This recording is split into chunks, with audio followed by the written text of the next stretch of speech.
Student, please see the chart. What I have written quantity AR, TR, MR.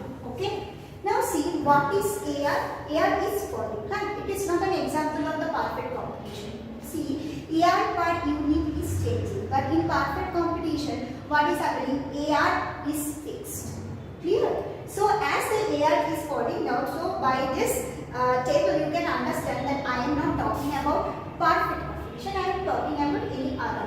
Okay. Now see what is happening. AR, what I have written, 10, 9, 8, 6, 3. 10, 9, 8, 4, 8, 6, 5, 4 and 4, 6.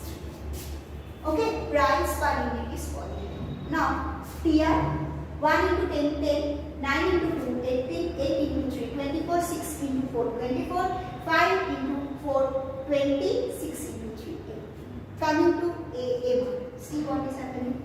18 minus 10, 8, 24 minus 18, 6 by 1 because 1 unit is existing.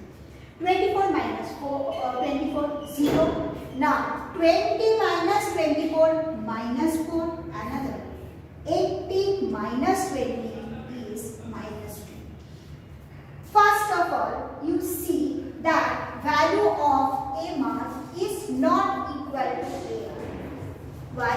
Because price per unit is variable. So while teaching that time I have said in case of perfect competition only MR is equal to AR as the price per unit is fixed. But in this table price per unit is not fixed. These are changing and value of average revenue per unit is falling down. See 10, 9, 8, 6. Here what is happening? Demand is increasing, price per unit is falling down. As a result, what is happening? See, the TR is increasing here up to this 10, 18, 24, 24. Up to some extent increased, reaches at its maximum point. 24 is the maximum line. Afterwards, it is falling down. What I am telling, are you getting? TR at first increasing up to certain point increased and reaches at its maximum point, then falling down. Now when the TR is increasing, here see compare, the MR is positive 8, 6 positive value. When TR is maximum, the value of MR is 0. So when TR max, MR 0. Revenue concept in class 11 we have done all. Okay. Now when TR is falling, MR is negative. Yes or no? So when the TR is increasing, when MR is positive. When TR is maximum, MR is 0. When TR is falling down, the MR is negative. Clear? Understood? So when TR is maximum, the MR is 0. Now question is that how long or how far the profit maximizing firm will sell the product. What do you think? They will sell the product at which point the profit is maximum, that is called profit maximization. Now let's see here that profit is maximum at 3 units and 4 units. Yes or no? If the farm will produce 3 units and sell it at rupees 8 per unit, they know 24. And if the farm will go for the production of 4 units and sell them at rupees 6 per unit, they know 24. Then the question is that then which point will be considered as profit maximizing point? What do you think?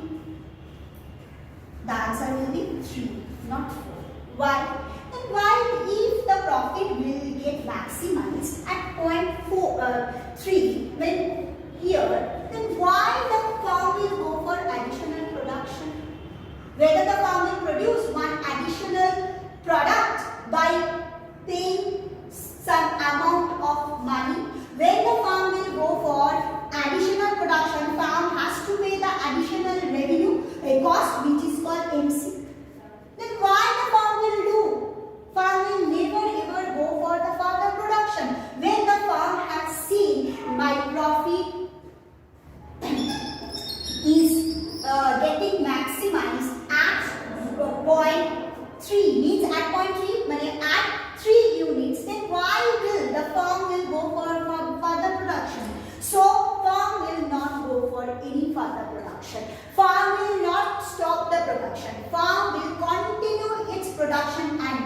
level only at 3 units. So what is my profit maximizing unit? 3, not 4. So how can I determine, how can a profit maximizing firm will determine this profit maximizing unit? By this method, that at which point my profit is getting maximized. See, 3 point at 3 units, by selling 3 units, so the profit can get maximized. By selling 4 units, the profit can get maximized. But if the firm will go for 4 units, then firm has to pay marginal cost, as well as that firm has to compromise with price also. Previously it is 8 and right now 6. Then why firm will go? Firm will not go for further production. Here, the firm will continue, operates, better to say firm will operate at the unit of 3, which is known as profit maximizing unit. Okay, so next class again I will repeat this part, because you will understand. If you have any problem, you can write in the comment section. Again I will repeat this part, then I will proceed. Thanks.